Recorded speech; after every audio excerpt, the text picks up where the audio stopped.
السلام عليكم ورحمة الله وبركاته. أهلا بكم أعزائي المشاهدين. اليوم سنستعرض معكم أسعار الشاشات في الأسواق المصرية اليوم.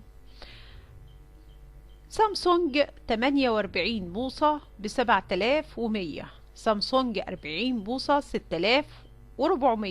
سامسونج 32 بوصة ب3800، ال جي 49 بوصة ب5150 جنيه، ال جي 43 بوصة ب4380 جنيه، ال جي 32 بوصة ب3000 جنيه، توشيبا 50 بوصة ب5800 جنيه، توشيبا 40 بوصة ب4500 جنيه، توشيبا 32 بوصة ب2500 جنيه.